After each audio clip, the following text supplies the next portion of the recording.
Hey guys, welcome to episode 2 of Uncensored. I'm your host Nina Silic, and in this episode I sat down with Australian Commando Scott Evennett. We spoke about what it really takes to go to war and what Scott really experienced in that time, and through his stories, how he came home and dealt with post-traumatic stress disorder. It's all coming up next on Uncensored.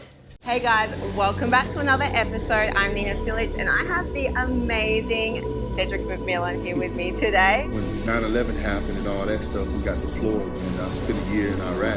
When I was younger, so early teens into my early 20s, I suffered from bulimia, so an eating disorder that affects a lot of people. We have Grant, Bomber, Barker, 2 times kickboxing world champion. Thank you so much for having a chat. Oh, it's great. Scott Evennett. Scott, thank you so much for joining us. For people who don't know, you used to be a Special Forces Commando. When it comes to joining the army, I was backed by confidence. I was always an athlete. I could pick up any sport. I was quite good at each sport.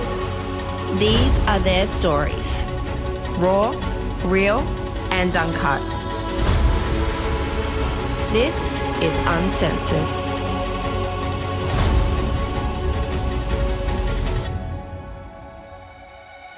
Hey guys, welcome back to another episode. I am Nina Silic and I have an amazing guest with me today, Scott Evennett. Scott, thank you so much for joining us. Thank you. You're too kind. Oh, yeah, I'm excited to have you on. Now, I'm just going to delve straight into it with you. I'm going to start with something that you wrote recently on your social media that I found really, really interesting. So I'm just going to read out the post that you read, okay? Go for it. Okay, so in Scott's words, as a gunner in the lead team, day 2 of patrol, we were on foot making our way through a small village. Our platoon walked into an ambush, AK-47 fire from the flank taking out the scouts' legs. PMK, machine gun, from the front narrowly missing manoeuvring Australian commandos in front of me, darting left and right. Whack, that's me taking a machine gun burst across my own weapon, spraying bullet fragments into my face, knocking my 7.62 mini-me out of my hands. Laying face down in the dust, being peppered by bullets from what seemed like every direction, blood pouring out of my face. But you still have a job to do. Stay in the fight, Scotty. That's what I said to myself. That is pretty powerful. Yeah. And for people who don't know, you used to be a Special Forces Commando, and that is an experience that you went through. Can you take me back to that moment and what that was like for you? One of 100, I guess you'd say. Yeah. So there was one patrol within one mission. I think I've explained this to you before. So Yeah. one patrol within one mission, and you do 80 to 150 missions, depending on how long you were there for, 4 to 6 months. And that particular one was a foot patrol, and as I said, we went down and we played what we were supposed to be doing, which is to stir up the enemy. And when they stir up, they get on their phones and radios, and we can zero in on them and do our job, which is eliminate them. So that's what we did. We walked down there for the second day, and they were waiting for us. That's absolutely incredible. And I guess what that does now to you, after you've done something like that, is your response time to everything just seems to go jack through the roof. So You're one incredible human, and I remember reading that and just getting goosebumps, knowing that's probably one of many stories. So let's take it back. What made you want to join the military in the first place? I guess there's that, and I think every male would find it hard to put their finger on, but it's like the ultimate boy's dream. Yeah. You know what I mean? It's the commando, it's your G.I. Joe in real life, right? So you have to say it's the movies. Has to influence you because it's our visualization, it's what we see and do. I was always I grew up with my old man. He took me hunting and shooting and things and loving the outdoors and adventures, and I guess that's ingrained in you as well. But then when it comes to joining the army, I was backed by confidence. I was always an athlete. I could pick up any sport. I was quite good at each sport. And when it came time to saying, well, did I have what it would I have what it takes to do that? I do, challenge accepted. So at that point in time, like everything that happens for me with the universe, it all came together at the right time. So at the end of a soccer career, even though I was 17, nearly 18 at the time, I knew. I was like, I want to do that. So Mum and Dad weren't overly pleased because you dedicate your life and they pay for all your training and personal training and coaches. But in the end, you know, you go through your first march out process once you've done your basic training, and they're proud as punch, just like any parents would be. So that was the start of an 8-year career. Did 5 in Special Forces, and that was my first tour, and just 1 mission within that first tour. How many tours did you do? 4 in the end. Uh-huh. 3 of those to Afghanistan, 1 was to East Timor. Very, very different. Every tour was different. Yeah, right. So the first tour compared to the third, for example, the first tour was all vehicle mounted. So as an area of operations gets built up within a country, more and more of the technology, more and more of the assets are delivered into country. So at the beginning it's quite basic and raw, and you're living in things that aren't so secure and fighting your way to secure the bases and things, and by the end of it, it's very secure, and you've got millions and billions of dollars worth of technology over there from, you know, NATO countries, and it ends up pretty crazy. So Tour 1 was all vehicle mounted, driving around. My first mission was 40 plus days, whereas in, you know, the third tour, you 40 plus minutes, you know, a couple of hours, and you'd be out and back because you'd be on a helicopter instead, fly in, fly out with DEA and all sorts of cool things. So That's incredible. You Yeah. actually have done everything. What was that moment like? How did you feel the first time you got deployed? Like that, knowing that you're going, this is everything you've trained for. What was that like? Yeah, super nervous, and I think like any major competition, you've seen what's coming. You've seen the other competitors, you've seen the competition in front of you, so you're nervous because you've had that visual. There isn't that much to see because we don't film everything like we do in these days, especially back then, and being Special Operations Command, you can't film it.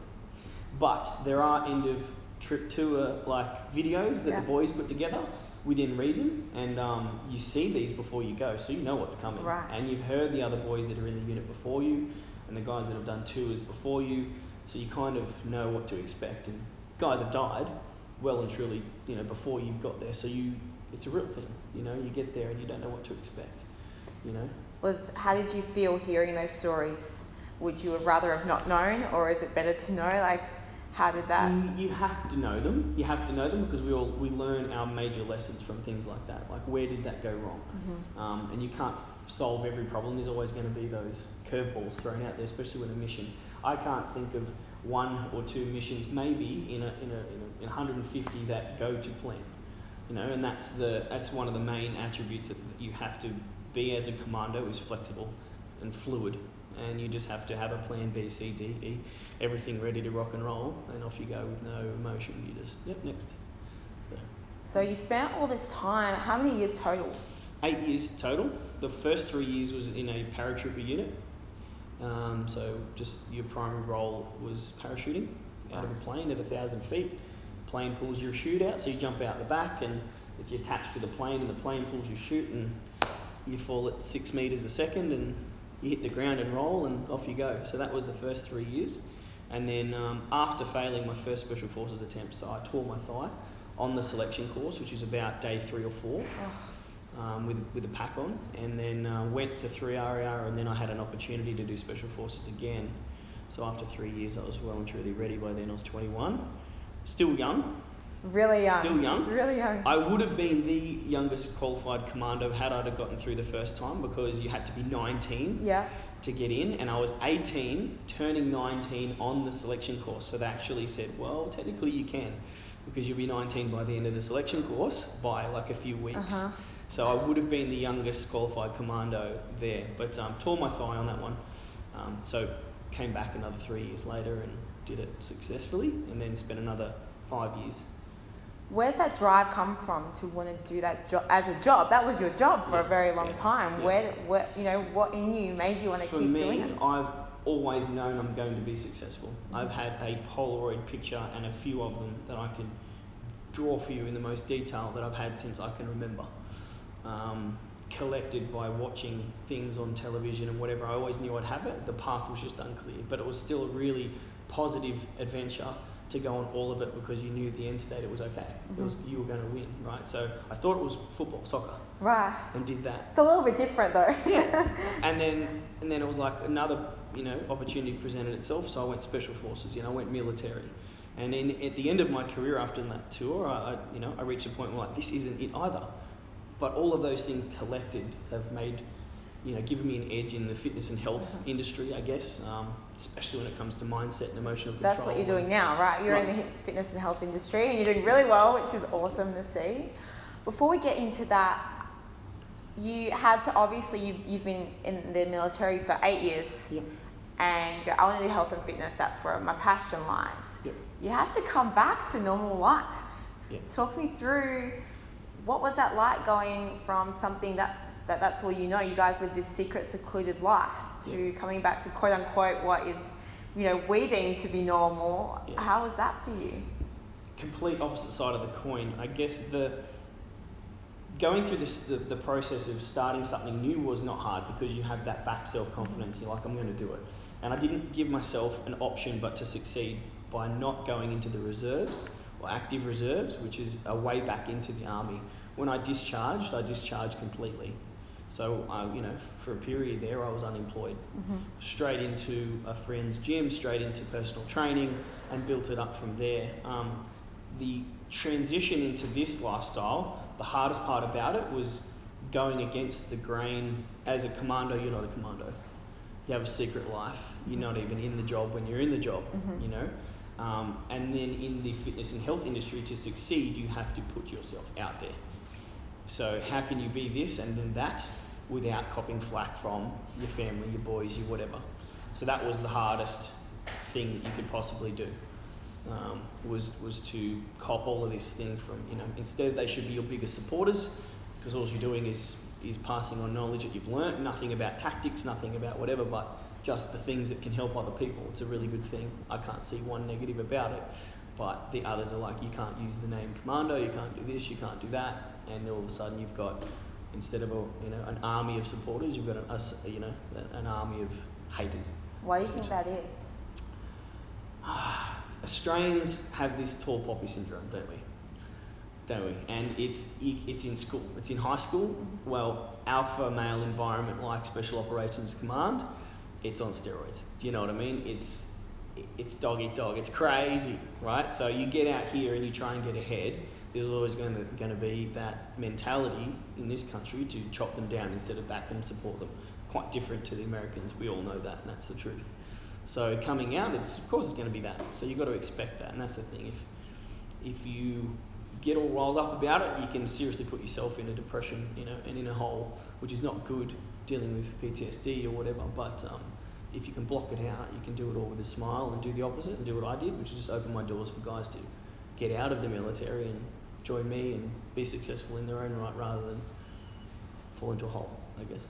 Did you ever fall into a hole or anything like that coming out of it? Because it's such a common thing, with people coming out of it, because most people don't come out of it and have something to go to or build something. They come out and they feel lost. So did you ever feel that? Well, I've been on a mission to educate people on what post-traumatic stress disorder is, PTSD, and it can come on at a very later stage. It's not instant, Although my first tour was in 2009, you could say by the time I got out in 2012, you are starting to get some of that stuff. But what I've been trying to educate people with, it's not what you see.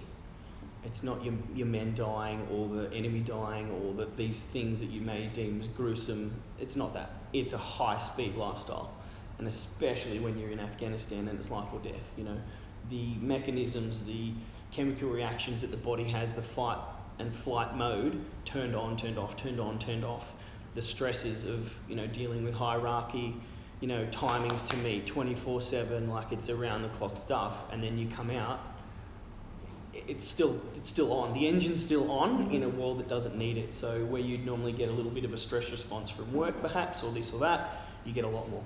So those feelings of anxiety or whatever, if guys don't have something to aim that at, then what do they do with it? So they're usually trying to take the edge off it, as you can imagine. Try and have 10 coffees and go, what do I do? How do I turn that off a little bit? Well, alcohol seems to work, and drugs and different bits and pieces, Valiums or different medically prescribed drugs or whatever. So dudes just do what they've always done in the military, which is solve their own issues. So then they start to get a little bit secluded from everybody. They don't want to share. They want to drop responsibility in order to drop stress. Well, no one else understands. No, Right? I guess not. And they don't really want to talk about it, perhaps, depending on what environment they're in. So, yeah, anyway, there's a lot going on with it that people sort of don't understand. But there's a lot out there in America that they're trying to help with, and I'm just trying to feed that information into people. Is there anything you can help us understand with your own experience? Is there like a low point you hit or a lowest point you hit, and how did you get out of that? Yeah, I guess like everybody would experience when you have a lot on your plate in different areas. Now that might start with your relationships, it might be your job, your home. You know, when you're moving house, for example, is a big deal for a lot of people. If it's on top of a lot of things, it can be the straw on the camel's back. I've felt that before. You're like, oh my God, I just can't handle life right now. So when you're your own boss, which has been a really, really good thing and a bad thing. Good thing because you create your own work, and therefore you've got somewhere to aim that energy or that edge. But at the same time, you're always responsible for your own stuff. So you can't turn off. Because if you turn off, something else happens to your work environment. Perhaps, I know that feeling all too well. perhaps your bank account, right? And then on goes that snowball effect. And what happens when people stress about money, their living, their relationship, all of these other things start getting affected. So have I been in the hole? Absolutely, you know. And I guess I know about the alcohol and the drugs and the different bits and pieces because that's where you turn to. It's natural, do you know what I mean, to do that sort of thing. Never reach a point of like, you know, being alcoholic or doing this or going too far, but know how easy it would be. It's right there. The gateway is just there, and you know. How did you pull yourself out of that? Because it is an easy road. It's like this little crossroad, right, where you could go, yeah, that's helping me just suppress those emotions and feelings. It could easily go one way or the other. How did you stop yourself? What helped you get out of that? People that you meet, new relationships formed. And then strategies, I guess, you know, on how to get there. But one thing I've never lost is that Polaroid picture of being successful. And if I didn't have that, I feel for people who have never had that, whether they're strong enough to visualize it or they haven't had the imagination or they haven't had that self-backed confidence. When you don't have a job or you don't have this or that and you don't know what to do with yourself, I can imagine that being a pretty, well, it is, it's a deadly combination because my friends have killed themselves as well. Yeah.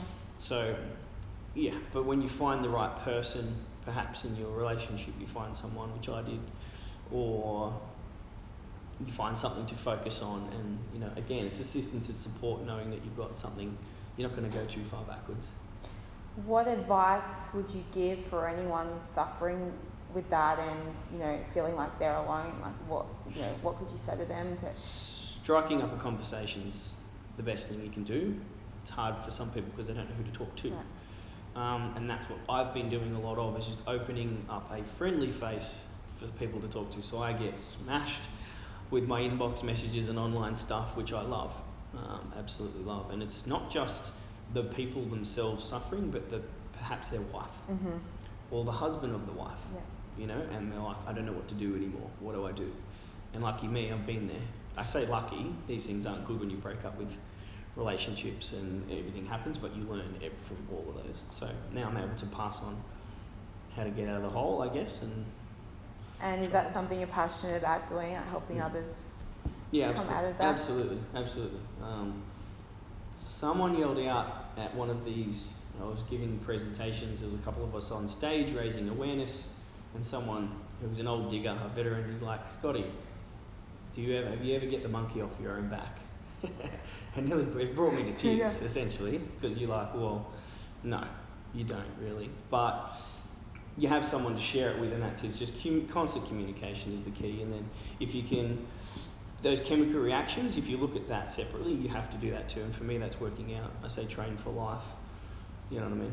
So. What you're doing is absolutely incredible. I know a little bit more about what you've been doing, so if you guys honestly just need to read up a bit more about what Scott's doing today, and we'll talk about that more in a minute. But how do you feel, you know, with everything you're doing in terms of the community and sharing your story and everything you've been through, you know, do you still struggle with things now, and how do you feel you're a different person? Have you evolved from back then to who you are now, and how have you changed?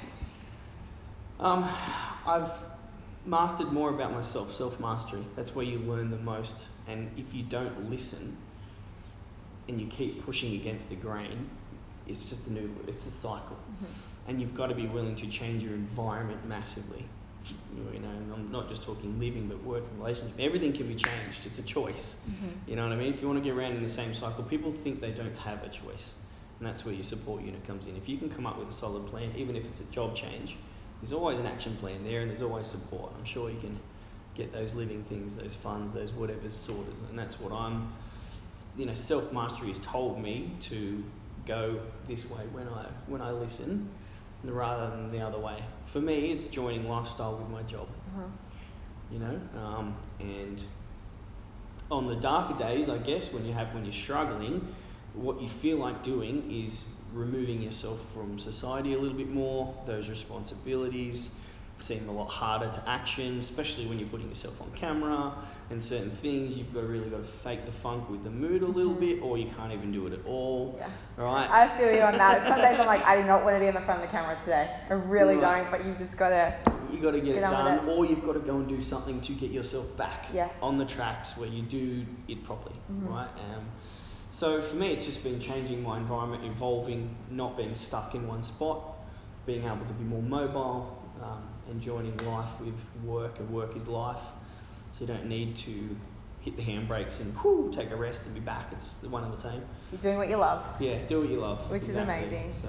Well, talking about what you love, I firsthand had the pleasure of experience seeing your power with mindset. You're huge on mindset. So I just need to, and I had to take 2 quotes from you because I found 2 good ones. So I had to do another one. So there's plenty of them. Yeah, there's plenty of them. So this is something you said recently. We all know that our minds are our strongest weapons, that it controls every move that we make. However, it works on many different levels. The power of conscious and subconscious would blow your mind. What does that mean to you? Well, just being aware that there are 2. Your conscious mind and subconscious mind. Your subconscious mind can fire, I believe it's up to 10,000 words through your brain, you know, every minute or every second, or it's something ridiculous. It's huge.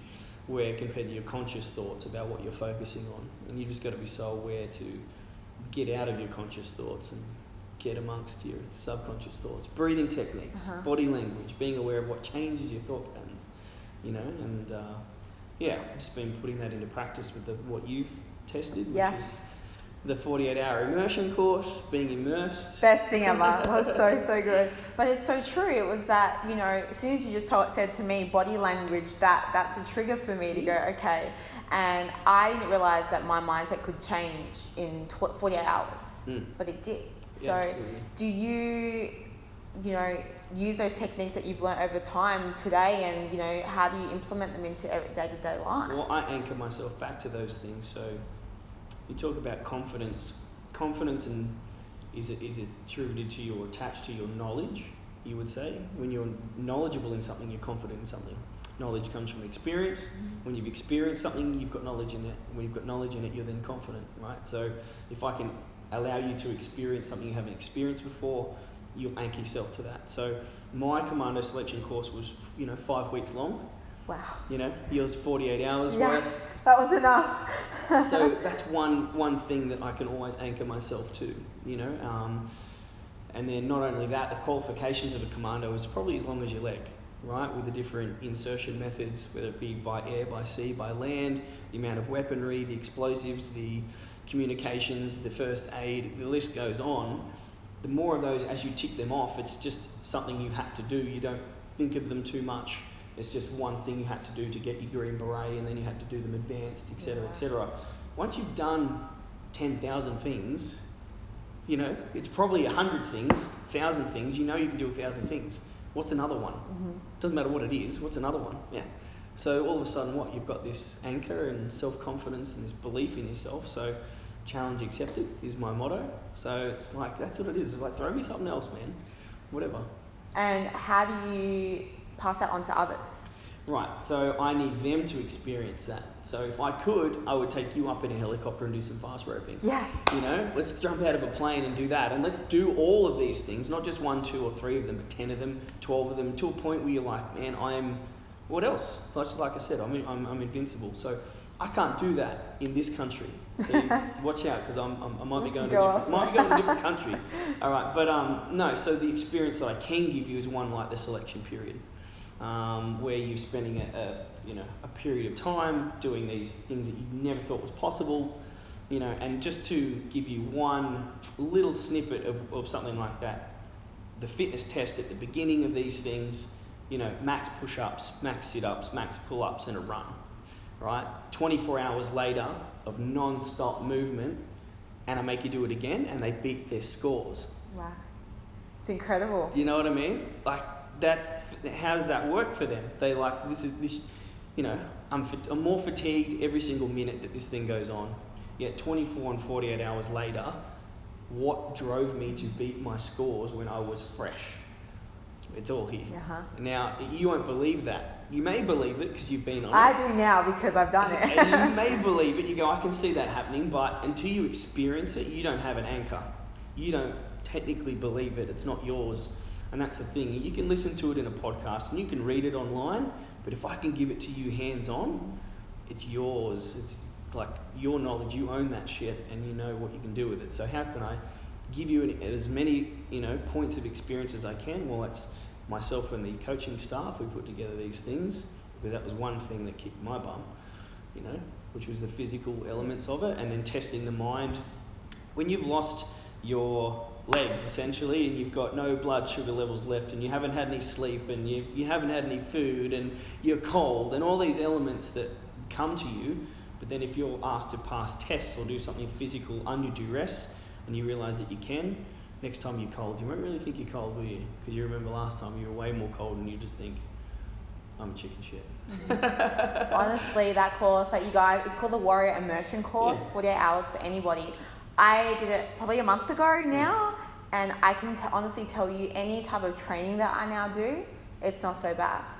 Bad days in life aren't so bad because I just think back to those moments that we had to go through. Yeah. And it's absolutely incredible how much my mindset has strengthened. We had a giggle about this yesterday. Yeah, we did. Which was, even if it's your own self going, I've got more in the tank and I'm now kind of disappointed in my performance, which is still kicking ass, it's more about what you see in others. Yes. Now, I've been seeing this since in the military times. So being out for the last 4 years, you're surrounded by that, and it gets bigger and bigger and bigger and bigger, and it nearly gets to a point where it's like, how can I talk to all of you at once because you all need to listen up, you know what I mean? But we're getting there.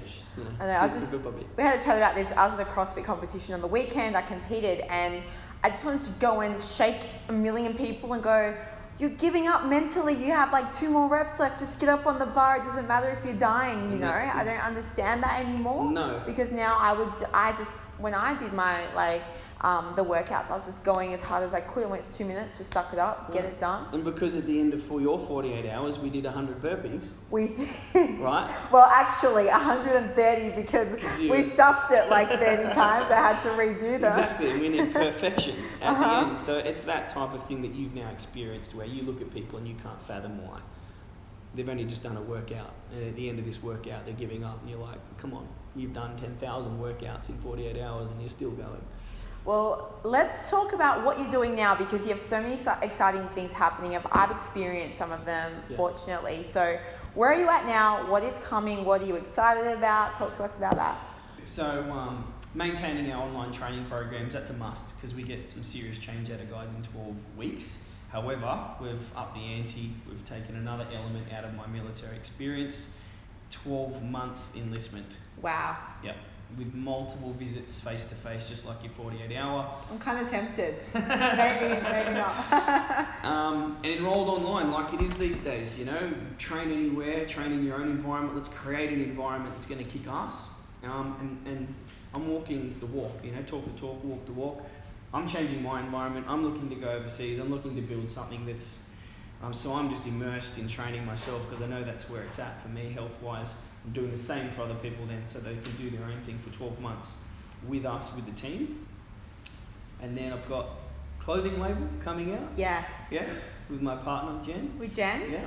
Jen was just on episode 1 recently, so you guys need to check that out, So that's exciting. I'm excited to see that. That is, and that's a sweet combination of our personalities. It's it's called the camo culture. It's got that military heritage, but the kick-ass fashion behind the military. Because you're very into fashion. Not everyone knows that. No, massively passionate about fashion. I want to do it for a job, so I'm going to do it for a job. So Yep. just go Challenge after accepted. Yeah, that's it. Go for it. And let's talk about Ninja for a second. Ninja. Yes. So season 1 did well. Scott was on Australian Ninja Warrior, guys, season 1, and he absolutely crushed it. But you are going back for Avengers. Hit the drink. Yeah, got to the semi-finals. Dropped it on a big lachey. Didn't quite make the distance. Hit the water. Learnt my lesson. So a little less beast mode, a little bit more structured and focused, and we'll get to the top of Mount Midori Armour. Time for season 2? Yeah, season 2, bring it on. Awesome, so exciting. Well, thank you so much for talking with us today. Guys, you really need to follow Scott. He's just doing so many things, and just the advice you bring, I feel, is next level, which is unreal. It's benefited me, so you guys need to get onto that. Before we finish up, I have 5 categories I'm going to mention. I just want you to say whatever comes to your mind with the next 5 categories, okay? One word or more? Oh, as many words as you want. You can take 5 minutes if you want to. So, our first category is advice. Yep. Seek it. The more knowledge you can get on board, the better. And don't think that your answer is the correct answer all the time, because you're found wanting if you do. So, no assumptions. Go hunting for knowledge. Or in the army, as we do it, it's your intel. Go and get some good intelligence on board. I love that. I really love that. Okay, travel. You did mention travel, but travel. Travel. Do it as much as you can. Even before the military, they're looking for life experience. And life experience for those guys prior to military is all about traveling. So those guys that have gone overseas at a young age and experienced it, I believe it was the kicker for me as well. I went over at 16. I had no place to live. At one stage, I was living off baked beans in a country like London. I was in London. I travelled around.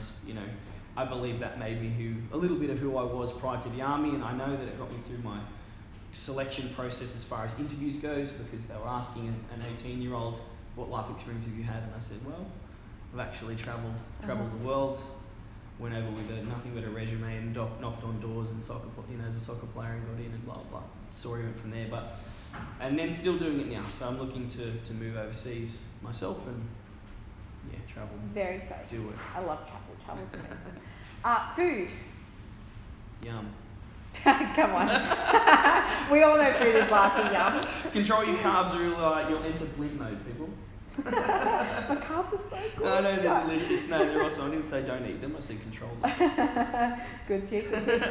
Media. Oof. I've heard so many dudes. When our first interview in Afghanistan, we had Channel 10 come over and did a documentary, which is called Australia's Secret War. It's on YouTube if you want to find it. And it was of our 2nd Commando Regiment and of our platoon. And they did an interview on there.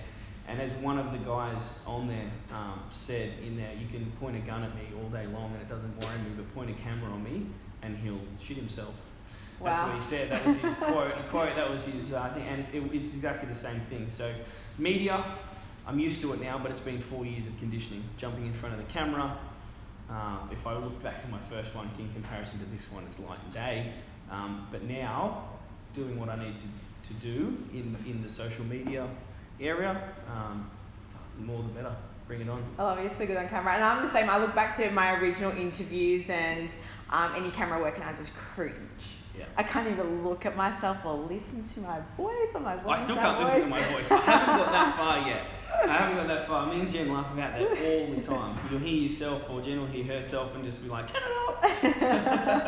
I'm the same. I just go and then play back. As long as we don't play back, we'll be fine. I just turn the sound off, and then watch it. It's all good. I just put good music to it. That's the secret, good music. Last one, miscellaneous. Miscellaneous? Mm-hmm. Anything you want to share? Yeah, check out Chris Toff. These paintings. These are incredible. Amazing. This guy is going to be something huge. I mean, he already is to me, but I'll get his details off you and we'll put them in the description below. How about that? Yeah, you should. It's literally Check Jay-Z it out. and Beyonce, and I'm so jealous that this is your home. This is Yeah. their beautiful home, and I'm so jealous that you have the king and queen in your life. I had to mention them because they're in this shot the They whole are, time and they're amazing. We kind of do that on purpose, just a little bit. Love you, mate. It's awesome. I love it. All right. One final thought from you. One final thought. It's time to go, Nina. Turn the camera off. Yeah, it is actually. Thank you so much for joining us, though. Love everything you shared. I can't wait to see what you're up to next. Good. Thank you. Thanks, guys.